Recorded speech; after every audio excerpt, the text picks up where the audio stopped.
O filme Grande Hotel Budapeste conta a história de um concierge renomado, sensível, leal e muito safardana que se envolve em altas confusões junto com seu fiel mensageiro, Zero. Monsieur Gustave é conhecido por seu atendimento impecável e por manter relações íntimas com muitas das idosas ricas que se hospedam no hotel. Uma dessas senhoras, Madame D, morre misteriosamente e Gustave é acusado de ser seu assassino. Antes de morrer, Madame D deixa um testamento que o leva a uma série de desventuras. Dirigido por Wes Anderson, o filme que concorreu a vários Oscars em 2015, incluindo melhor filme, melhor direção e melhor roteiro, faz uma homenagem a um mundo que já desapareceu após as duas grandes guerras mundiais no início do século XX. E é sobre ele que falaremos nesse Cine Quinto. Roda a vinheta.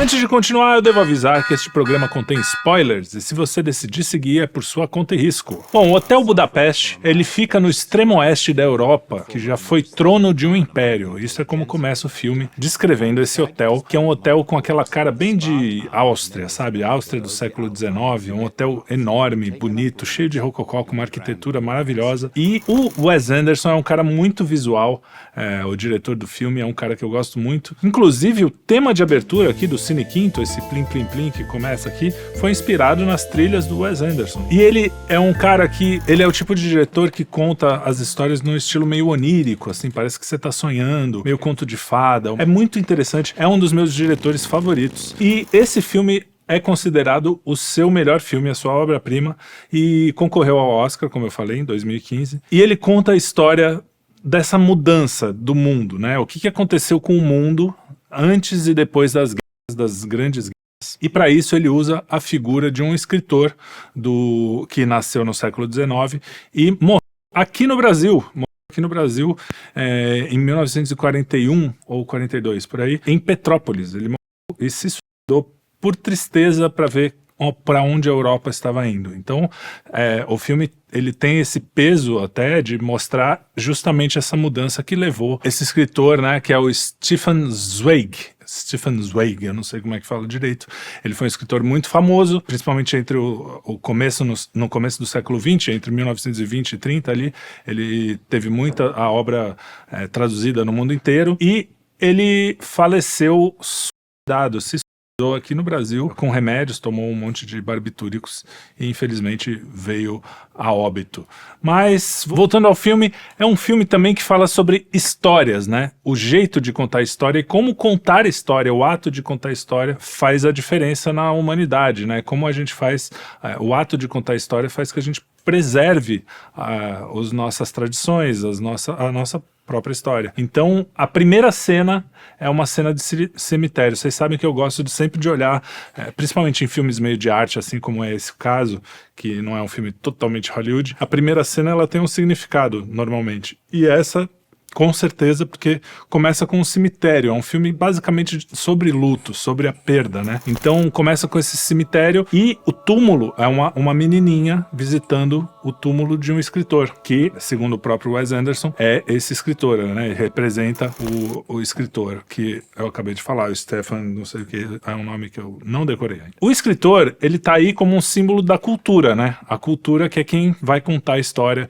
Então, esse filme até é uma metalinguagem, porque esse filme conta a história do escritor conversando com um outro cara que está contando a sua própria história, e só que quem está contando essa história é o Wes Anderson, ou seja, é uma história dentro da história dentro da história. Então é um filme sobre isso, sobre o que você deixa, né, para o mundo com a história, qual é o resultado das histórias para a humanidade. E, na verdade, é tentar buscar aquele mundo, né, nesse caso desse filme, o que a gente perdeu ali e se não tem coisa que vale a pena a gente manter, né? Tá tudo com cores maravilhosas. Meu, o Wes Anderson, ele trabalha muito bem com cor, direção de arte, simetria, né? Tem uma coisa muito da simetria. Então, é um filme também que conta a história através de imagens, o que é muito legal no cinema. Muita gente às vezes fala assim, você conta uma boa história no cinema, escreve uma boa história e tá tudo bem, mas um cara que fazia muito bem isso era o Hitchcock, né? Ele não conta só com as palavras da história, ele conta com a imagem. Às vezes você tem vários minutos de imagens, como, por exemplo, a primeira cena, até vou pedir para o editor colocar aqui, a primeira cena do Janela Indiscreta. Você pega, ele vai mostrando o quarto só do cara que tá lá, do repórter, que tá com a perna quebrada, e ali você já sabe a história inteira dele, sabe que ele é um repórter, sabe que ele trabalha em coisas perigosas, de aí não sei o quê. Então só com uma cena, sem nenhuma palavra, ele já contou um monte de coisa da história. E o Wes Anderson faz isso muito bem. Mas nesse caso, ele tá contando o Hotel Budapeste, que é esse lugar bonito e tal, suntuoso, porém meio antigo, ele simboliza esse mundo pré-guerra. É um mundo que não existe mais. E, inclusive, o filme se passa, quer dizer, boa parte do filme se passa na história do cara contando, mas ele começa em 85 com a menininha, né, no cemitério, depois mostra o escritor do livro em 1985, contando sobre o encontro dele em 1960 e pouco, nesse Hotel Budapeste, que já tá com a arquitetura mais moderna, uma arquitetura mais brutalizada. A cena que aparece o hotel em 1968 já é um hotel totalmente reto, com elementos mais dos anos 60, 70, assim, da arquitetura. E aí o filme se passa, teoricamente, nesse momento, só que aí tem os flashbacks dessa história, que é o dono do hotel conversando com esse escritor. Então, esse dono do hotel, ele vai contando essa história, que é a maior parte do filme se passa nessa história, que foi antes da guerra. Na verdade, a gente não sabe exatamente, eu não lembro se tem exatamente a data, mas como tudo é meio simbólico, a própria guerra não são exatamente os nazistas, tem outros caras lá, um tipo de fascismo diferente ali. Então, você não é uma história assim realista, mas você sabe que se passa ali mais ou menos no começo do século XX. Então, logo no começo do filme, aparece essa menina, corta pro escritor, em 1985 já, falando sobre esse livro que ele escreveu, que é essa história. Quando ele tá contando a história, ele fala, então, em 1960 eu conheci uma pessoa lá no Hotel Budapeste, blá blá blá. O filho dele interrompe a história. Então, o tempo todo tem essa metalinguagem da história e da história sendo interrompida. É muito legal isso. Então, cada vez que ele começa a contar uma história, muitas vezes, inclusive durante o filme, tem a poesia, né? O Gustavo gosta de poesia. E aí toda vez que ele vai contar uma poesia, declamar, ou ele ou o mensageiro lá, que a gente já vai falar do mensageiro, cada vez que um deles vão falar uma poesia, a poesia é interrompida. Alguém interrompe a poesia, não é interrompida pelo filme. Alguma coisa acontece mesmo, é interrompida. E já começa o filme assim, o escritor contando a história e ele já é interrompido pelo filho, até uma cena engraçada, o filho fica do lado dele lá enquanto ele continua falando. Cara, esse filme é muito legal. Depois que o escritor começa a falar, né, ele volta para o hotel em 1968. Em 1968, como eu falei, a arquitetura já é meio decadente, já passou a guerra, então esse mundo que eu tô falando lá de trás já. Então, o hotel tá meio decadente e as pessoas todas dentro do hotel são muito solitárias, são muito tristes, tem pouca gente, o hotel já tá... Sabe aquele lugar que já foi muito bonito, mas que tá meio caído, com as coisas meio quebradas, assim? Então, esse é o hotel em 1968, né? Que ele representa o mundo depois da guerra, já meio assim, putz, sabe quando você tem um trauma, assim, parece que quando você fala arquitetonicamente, parece que é isso, é um pós-trauma, porque você passou por aquele auge e depois já tá decadente, só sobraram aquelas pessoas tristes, solitárias. Não deixa de ser o que a gente vive hoje, né?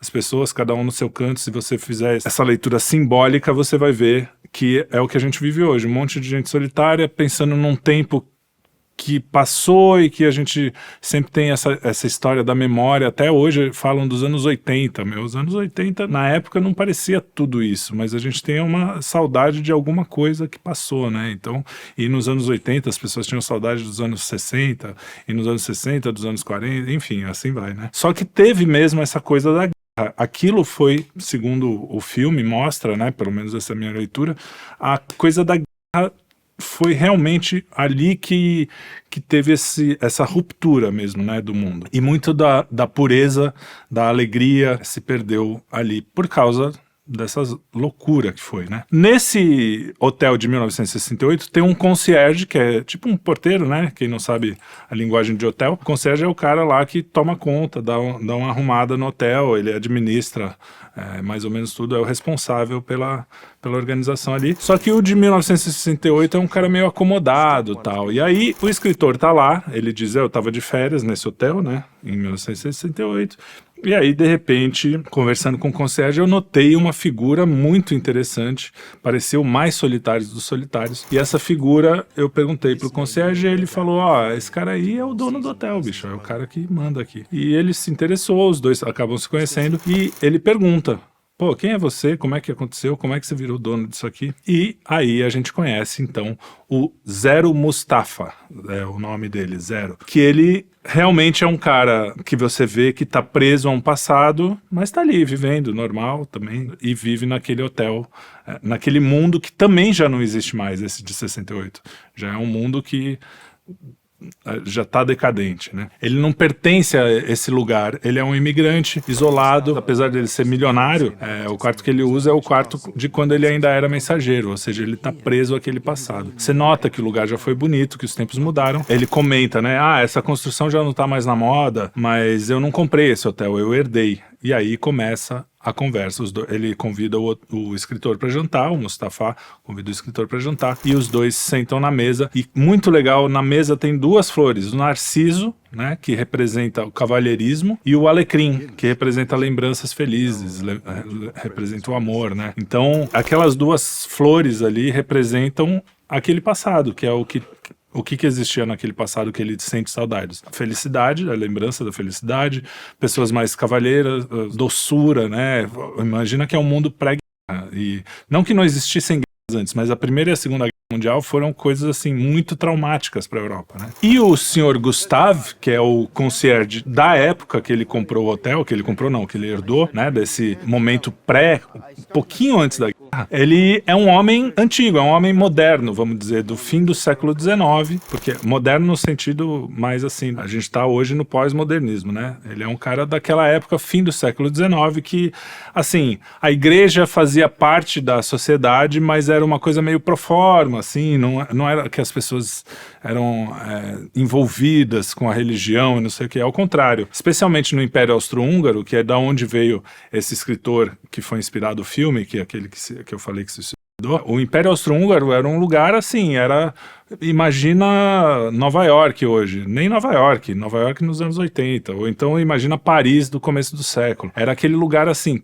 cosmopolita, tinha uma certa liberdade sexual, não como hoje, mas de certa forma em alguns guetos até como hoje. Existia uma cultura musical, intelectual muito vibrante, né? Era aquele mundo e pré-guerra ainda, então não tinha essa ferida de uma guerra tão forte dentro da Europa, e uma guerra que já teve outras guerras antes, né? Não é a primeira guerra da história da Europa, mas foi uma guerra que, primeiro, a tecnologia militar estava muito maior, matou muito mais gente em menos tempo, e foi quando começou a fotografia e o cinema, então as pessoas comuns viam o resultado da guerra, ela não estava só no campo de batalha, fora o bombardeio de cidades, né, de civis e tal. Então a coisa foi muito traumática também para o imaginário do homem, né? Então a gente está falando de um Gustave que estava nesse auge. Para mim, esse fim do século XIX, se você for olhar, é o resultado, é o homem colhendo tudo que ele fez quando ele olhou para Deus e começou a criar todas as coisas que a gente viu na Idade Média, no Renascimento e tal. E foi também quando ele começou a se afastar de Deus. Nietzsche também aparece nessa época, Nietzsche que fala que Deus está morto e não sei o quê. É nessa época que toda a ideologia, né, no século XIX, que aparece Marx, que aparece todos esses caras que vão resultar nas guerras e no que aconteceu no século XX, que foi uma matança, né? Mas ali foi o último respiro de civilização nesse sentido de que, tudo que a gente construiu como ser humano, que foi o auge, né? Um dos auges, pelo menos uma das maiores civilizações, estava ali no seu último suspiro. E o Gustave representa exatamente isso, que é o concierge nessa época. Esse cara, ele é interessante porque ele é meio artista, meio romântico, tem um toque feminino, assim, é meio bissexual, fica uma coisa meio no ar, assim. Tem até uma hora que ele fala assim, o arqui-inimigo do filme, vamos dizer, que é o filho da moça que morre lá, da madame, ele fala, esse cara é um picareta, ele dormiu com a minha mãe, ele enganou e dormiu com a minha mãe, e aí ele fala assim, não, mas eu durmo com todos os meus amigos, eu sou assim, sabe, um cara, era meio artista, essa coisa, sabe, até que nem hoje, moderno, todo amor vale a pena, não sei o quê, não é explícito essa dubiedade sexual dele, mas dá pra ver que o cara é livre, assim, meio livre demais, meio poeta, né? E, aliás, ele é poeta e é justamente nessas horas que a gente vê que quando ele vai declamar uma poesia sempre é interrompido. A única hora que a poesia vai até o fim é quando a menina, a gente vai chegar lá, nas últimas cenas ela consegue declamar uma poesia completa. Mas vamos seguindo aqui. Bom, o Gustave, ele sempre pegava mulheres ricas, velhas, inseguras, vaidosas, superficiais e carentes, nas palavras do Zero, né? O Zero é esse mensageiro, é lobby boy que eles chamam em inglês. Esse mensageiro que trabalha junto com o Gustave.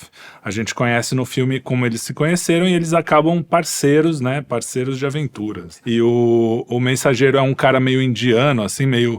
Apesar de ser Mustafa, né? Pode ser que ele seja árabe, não fica muito claro. Mas ele é um imigrante que tá trabalhando no hotel, começando de baixo. E o concierge meio que adota ele, porque ele é um cara muito leal e um cara esperto, assim, e resolve os problemas e tal. O Gustavo, ele gosta muito também tem a coisa do perfume. Isso é muito recorrente no filme, né? O perfume chama L'air de Panache.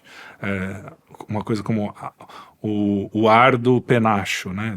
Aquela pena que, enfim, que é um perfume que ele usava e que o perfume chegava antes dele, assim. Então isso é muita coisa, aquela coisa nossa, como somos civilizados, né? Tudo. Ele não se misturava muito com os criados, não era muito da intimidade, tirando o Zero, né? Que é esse Mustafa que tá conversando no hotel, que virou dono do hotel, que herdou o hotel, só pra gente fazer essa ligação. Aí a gente vê o começo da vida dele junto com esse Gustave, né, que é o concierge. E também nessa hora a gente descobre que existe uma confeitaria do Mendel e que lá trabalha uma moça muito feminina, muito boazinha, bonitinha, todo aquele feminino bem virtuoso, mulherzinha mesmo, que se chama Agatha. Aliás, o nome dela é uma homenagem a Agatha Christie, porque o filme tem um quê de mistério, assim, então ele homenageia a Agatha Christie no nome dessa moça, que é, segundo as palavras do próprio Gustave, mais pra frente, ele fala, ela é boa, ela é bonita porque ela é pura. Então, ela representa essa pureza que existia também nesse mesmo mundo, que depois da guerra vai sumir, né? Para onde vai essa pureza? O mundo fica mais cínico.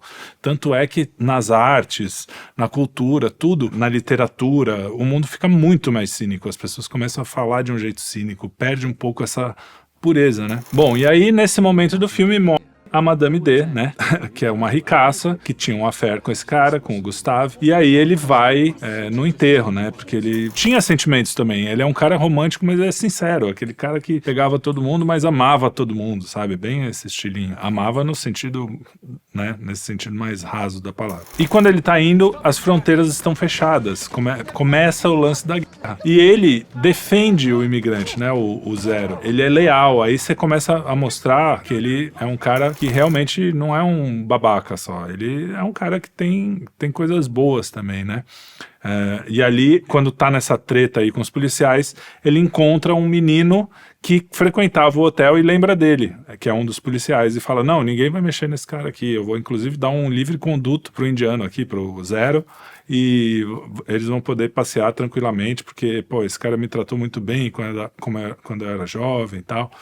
Então, mostra também um lado humano, né, do Gustave, e a gente segue o jogo aí, ele chega no velório da Madame D. Lá no velório ele descobre que tá tendo já uma reunião para falar do testamento dela, e aí o advogado já chama e fala o seguinte, chegou um bilhetinho aqui dizendo que ele vai receber um quadro, que é um quadro valiosíssimo, e ela deixa para ele e a família fica revoltada com isso, né? É justamente aí que o cara fala pra ele, ele pegou minha mãe, enganou ela, e ele fala, eu pego todos os meus amigos, e a coisa fica dúbia, porque em inglês friends não é masculino nem feminino, então você não sabe, né? Você tá falando de meninos e meninas, ou só de meninas, no caso idosas. É engraçado que nesse trem, quando ele tá indo, eu esqueci de falar, ele comenta, ainda há lampejos de civilização nesse açougue bárbaro que se tornou a humanidade, ou seja, o Gustav já tá olhando que o mundo tá se transformando e que não é o mundo que ele gostaria, né? E esse quadro que é o Menino com Maçã, ele também simboliza alguma coisa ali daquele tempo mais antigo, tanto Tanto é que quando ele pega o quadro, aí ele, bom, tem essa reunião aí, ele sai da reunião e vai embora, só que ele fala, pô, antes eu vou pegar meu quadro, porque eu recebi isso de herança, mas ele pega meio roubado, assim, né? Ele e o Zero que tá com ele. Então ele vai lá, pega o quadro e vai embora. E aí coloca no lugar um quadro moderno, todo modernoso, muito mais cru do que o quadro anterior, que também é isso. Aquele quadro, na verdade, é a última coisa que ele tem daquele tempo que ele quer manter, né? De qualquer jeito. O legal desses filmes do Wes Anderson é que, apesar de ter uma mensagem de fundo, né, de ter essa coisa um pouco mais, que você pode fazer um zoom out e ver uma mensagem maior, a própria historinha é muito legal, tem várias coisas, assim, vários elementos, por exemplo, quando eles tomam porrada, ele e o Zero, né, o Gustav e o Zero, os dois ficam com o nariz sangrando igualzinho, assim, uma coisa meio gráfica. Tem uma hora que ele desce uma escada e aquela escada tem uma personalidade visual que depois você reconhece a mesma escada mais pra frente quando ela aparece só numa foto. Então, o Wes Anderson, ele tem um jeito de contar a história que também é muito legal, independente da mensagem. Se você não entendeu nada disso da história, o Ocidente, será que é o fim do Ocidente? Depois da nunca mais o Ocidente foi o mesmo e tal. Não tem problema, porque o filme é legal de qualquer jeito, né? E aí também mostra um pouco da volatilidade que tinha essa sociedade do fim do século XIX, que ele fala assim, não, eu vou ficar com esse quadro pro resto da vida. Ele fala pro Zero, né, no trem, quando ele tá de volta. E aí, nem corta direito a cena, ele já fala, não, a gente precisa vender esse quadro amanhã e eu vou ficar rico, porque senão vão encontrar a gente. Enfim, é um cara que vai mudando de ideia a cada segundo. E o Zero vai na dele, né? O Zero, que é o Mustafa lá, que tá contando a história pro escritor, tá indo na onda e os dois ficam lá como bons parceiros, aqueles filmes bem legais de parceiros. Aí a Agatha e o Zero, né, que é essa moça aí que a gente conheceu, que trabalha na confeitaria, se apaixonam e quando ele fala da Agatha, a primeira vez que ele fala, muda completamente a cena, fica tudo escuro e corta pra ele já com os olhos molhados, assim, é uma forma de contar a história muito legal do Wes Anderson. Quando eles estão juntos, o Gustavo acaba preso, né? Por causa desse roubo, que não é roubo, porque ele herdou, mas eles consideram roubo ainda, porque não está tudo resolvido no testamento. E ele consegue escapar da prisão graças aos doces da Agatha que manda para ele, né? Dentro dos doces, ela manda as ferramentas para ele cavar um poço. Enfim, tem toda uma história lá. Mas o que é legal? O guarda, toda vez que chega um alimento, alguma comida ali, ele corta para ver se não tem ferramenta dentro, justamente, né? Quando ele vê os doces do Mendel, eu acho, Mendel, é isso. Quando ele vê os doces, o negócio é tão bonito que ele não consegue cortar. Então, essa coisa da beleza também tá sempre na história, assim, a beleza é importante, a beleza vai salvar o mundo, a beleza vai salvar o Gustav, vai salvar tudo. O que é triste do mundo de hoje, pós-guerra, é que a beleza não... O pessoal perdeu essa coisa da beleza, porque ficou todo mundo traumatizado. Esse mundo virou um açougue, como ele disse, né? Então, pra quê? Pra que beleza? Vamos viver a vida aí, deixa passar, não existe Deus, não existe nada. Então é isso que a gente vê o mundo antes e depois, é bem claro. Bom, aí tem uma cena do cara que trabalha pra família da mulherzinha que morreu lá, que tá indo atrás do Gustav e tá buscando um monte de gente aí, enfim, eu não vou detalhar a história que não interessa aqui, mas essa cena se passa num museu, e é engraçado que o museu também é claramente uma alegoria disso, de como a gente guarda as nossas memórias, como que a história vai ser contada, todo filme tem essa questão da memória, do museu, do antigo, do novo. Aí o Gustav consegue escapar da prisão e encontra lá fora o mensageiro, né, que é o Zero, e aí ele começa a falar, o mensageiro os diálogos também são muito bons. O mensageiro fala assim, ele pergunta, você trouxe a barba falsa? Ele falou, não, achei que você ia deixar crescer, que ia ficar mais realista, tal.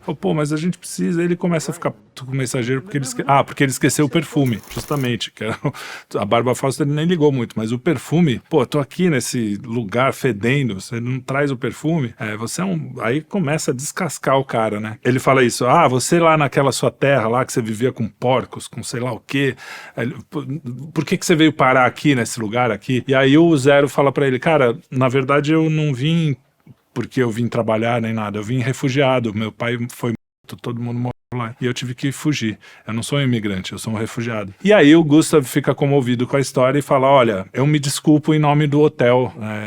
É engraçado isso, porque ele faz essa ligação em nome do hotel. Ele se desculpa, não é ele que se desculpa, o Gustav. E ele aceita a desculpa em nome do hotel. Por quê? Porque o hotel representa justamente essa época, esse mundo pré-guerra. Ele fala, cara, o meu mundo, que é bonito, ele agrega as pessoas, e não é esse mundo depois do fascismo, do nazismo, que vem com a guerra, que desagrega, que separa as pessoas. Não, eu não, você não importa de onde você vem, tem uma coisa até meio cristã, né? Não importa de onde você vem, mas você pode conviver comigo aqui, né? Porque afinal de contas você é um necessitado. Bom, é aí quando eles estão em problemas, com muitos problemas, não tem para onde correr, o Gustav pega e contata as elites hoteleiras, né? Que eles chamam de a Sociedade das Chaves Cruzadas, que são vários concierges de hotéis do mundo inteiro que se ajudam secretamente. E o curioso é que existe uma sociedade, não tão secreta assim, mas uma sociedade em que concierges do mundo inteiro se ajudam, que chama Le Clef d'Or, as chaves de ouro. Lá ele chama de chaves cruzadas, mas a real se chama as chaves de ouro. Até o símbolo das chaves cruzadas, que é uma coisinha assim com as chaves, é parecido com essa sociedade real das chaves de ouro, né? Engraçado isso aí, eu achei interessante. E aí, quando um dos concierges encontra com ele para salvar, né, para dar alguma saída para a questão lá, porque a polícia tá atrás dele, os bandidos estão atrás dele e tal, ele chega e o que ele entrega para ele? O perfume, o L'air de Panache. É a única coisa que ele traz para ele, não traz comida, não traz dinheiro. Ele fala, ó, eu trouxe isso aqui porque eu acho que você tá precisando. O que é aquilo? É a civilização, né? E aí, num ato de inclusão que ele olha pro refugiado, pro Zero, e fala assim, agora você faz parte da gente, né, do nosso grupo, ele dá o perfume pro Zero usar. É muito legal. E logo depois o Gustav, conversando com o Zero, ele fala, cara, eu gostei muito da Agatha, porque ele apresenta até pra aprovação, né? Por que ela é tão legal? Porque ela é pura, dá pra ver que ela representa a pureza. Ele fala isso com todas as palavras. Até o Zero fica meio, você não vai ficar chavecando a mulher, né? Por favor, porque ele é todo pegador, né? E o Zero também representa um pouco essa pureza, né? Os dois, eles representam seria as pessoas comuns que viviam naquela época, que ainda conseguiam ter uma vida, né, pura, que depois da guerra parece que perdeu essa ingenuidade. A gente fala muito disso no cinema, né? Você vê os filmes, mesmo os musicais da década de 40, quase 50 ainda restou um pouquinho, mas depois começa a ficar tudo muito cínico, né? E aí a gente vê que é o resultado desse trauma que foram as duas. Aí tem uma história toda, eles têm uma fuga, enfim, tem várias cenas, e quando ele volta pro grande hotel para pegar o quadro de novo, o fascismo tomou conta, já acabou e o hotel já não é mais o mesmo, ninguém lá dentro é mais o mesmo. E até é engraçado que tem uma hora que o bandido lá, o filho da mulher que morreu, ele começa a perseguir a Agatha, e aí a Agatha com o quadro, né, que é o representante daquele mundo que está morrendo, que aliás depois no hotel dos anos 60 tem em vários lugares esse quadro aparece, como é que se diz? Reproduções e tal. E aí a Agatha tá lá, e ele começa a atirar no cara que tá na frente dele, que é a Agatha e os dois, né? O Zero e o Gustavo. Só que quando ele começa a atirar, o outro atira de volta. E aí começa a ter um tiroteio que ninguém sabe por que tá atirando. E é mais ou menos o que foi a Primeira e a Segunda Guerra. Mais a primeira, né? Os caras estavam lá no campo de batalha, mal sabia por que ele tava brigando com o cara do outro lado. Tem o Guten Go do Morgan, eu não sei se ainda tá no ar, do Flávio Morgenstern, mas se tiver vale muito a pena. Ele conta essa história da Primeira Guerra e é muito interessante, cara, porque os caras, quando pegavam um alemão, por exemplo, de prisioneiro, os caras acabavam ficando amigos, era uma molecada, era cara de 16, 18 anos, eles estavam ali e nem sabiam direito o que estava acontecendo. E no filme tem essa cena que os caras ficam atirando, daí o policial chega, pô, para, quem que tá atirando em quem? Por quê? Ninguém entende direito o que tá acontecendo. Então tem todas essas piadinhas no filme muito legais. E a pureza, que é a Agatha, né, ela salva o que restou da beleza daquele mundo, que a única coisa que restou foi o quadro, né, que representa o que sobrou de beleza do hotel inteiro, que foi tomado pelos nazistas, no caso, eles não chamam de nazistas, Tem até um SS ao contrário ali, que é um ZZ. E aí, o Zero, que é o homem comum, né? Ele representa o homem comum. Ele acaba conseguindo salvar tudo, junto com a Agatha. Os dois se salvam. Eles se casam. E o Gustav acaba se tornando, nas palavras do próprio Mustafa Zero, lá, do Zero, ele acaba se tornando igual às companheiras dele. Fútil, só quer saber de com as minas e fica lá. E acaba morrendo muito cedo. Ou seja, aquele mundo realmente morreu com ele. Ele diz, na verdade, no final, que aquele mundo já tinha morrido bem antes, que o Gustav foi só o último suspiro ali e tal. Mas o que acontece? Aí é que a história, eu acho que esse simbolismo é um negócio que não tem dúvida que vem daí. A Agatha e o filho dela também morrem de uma gripe prussiana, que ele provavelmente está se remetendo à gripe espanhola, né? Alguma coisa assim. E ele diz que milhares morreram disso, né? O que representa? É a pureza, né? A pureza e o filho e não deixou nenhum herdeiro e pronto, o mundo seguiu com o cara lá só lembrando do passado, preso a um passado que ele amou, mas que não existe mais. E o que acontece com o escritor que foi o cara que inspirou o filme? É isso, ele olhou para a Europa, falou, ó, e eu vou morrer também. E ele acaba se matando, infelizmente. A morte do Gustav, ele é pelos próprios guardas. Ele faz exatamente o mesmo movimento da primeira cena, quando os guardas param eles na fronteira ali, que tá fechada. Os guardas pedem o documento dele e do Mustafa, do Zero. E aí o Zero fala assim, ó, o meu documento é de imigrante e tal, os caras querem dar porrada no Zero. E ele fala, não vai. Ele peita os guardas, só que dessa vez, e os guardas não aceitam, e realmente o mundo mudou ali, o fascismo, o mal realmente ganhou. E aí só sobrou mesmo o Zero. Porém, todas essas coisas sobrevivem, de certa forma, nas histórias. Por isso que o Mustafa tá ali ainda contando a história pro escritor, e o escritor conta essa história, e a menina, em 1985, no túmulo do escritor, tá lendo aquela mesma história que vai ser passada pros filhos e netos. E é um jeito de você manter a pureza no mundo, a beleza no mundo, é através das histórias, através da arte, através da informação, através dessas coisas. E é isso que eu acho que esse filme quer passar, né? A gente tem um filme já pós-moderno, que tem até um nome, que um cara chamado Thomas Flight, ele chama de metamodernismo, que é um cinema completamente autorreferente. Inclusive, esse filme do Wes Anderson, ele tem referências ao cinema, várias cenas são referências a outras cenas de cinema, e o cinema hoje é basicamente isso, né? É um monte de colagem de filmes antigos, de citações e não sei o quê. Então, seria esse metamodernismo que é o pós-modernismo, né? O pós-modernismo é uma época em que você tem uma mensagem meio cínica, meio triste. Você pega todos esses filmes antigos, os filmes modernos, que seriam aquela coisa do xerife, o cara que o bem vence o mal e tal, de repente você tem o cinismo, que é o poderoso chefão, assim, né, que o mal meio que vence ali e tudo bem, a vida é assim mesmo, mas não tem nenhum olhar de esperança pra frente. O metamodernismo, que tem aqueles filmes Hoje, Agora, Em Todo Lugar, como é que é? Eu esqueci o nome, Everywhere, não sei o que, aquele filme...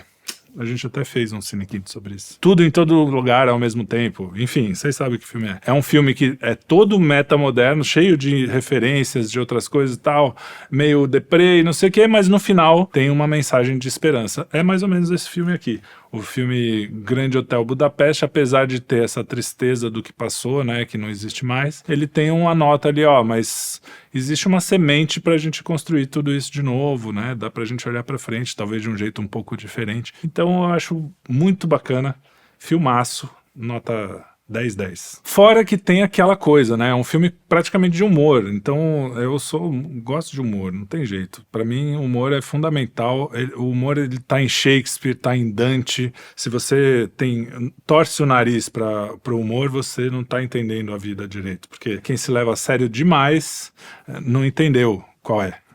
Entendeu? Ele usa também o humor e eu acho que é uma coisa muito legal e não tira a profundidade do filme. Aliás, esse foi um dos filmes que concorreu ao Oscar de comédia. Foi o primeiro filme a ganhar o Oscar de melhor trilha sonora original, sendo uma comédia, desde 1930 e poucos. Em algum momento teve outros, mas tinha a separação de melhor trilha de filme de comédia e melhor filme de drama. Nesse caso ele ganhou, independente de ser drama ou comédia, ele ganhou melhor trilha. Então é isso aí. Eu sou fã de humor e de comédia e tudo bem. Wes Anderson é legal. Então é isso, o Wes Anderson tá entre os meus tops diretores. Tem uma coisa meio cabeça, assim, tem gente que não gosta, tem gente que gosta da coisa mais direta, mas quem gosta de filmes líricos, né, que tem uma coisa assim, eu indico Moonrise Kingdom, Tenenbaums e Três é Demais, que são, acho que, os melhores filmes dele, tirando o Grande Hotel Budapeste. E é isso aí, espero que você tenha gostado e nos vemos no próximo Cine Quinto. Aquele abraço.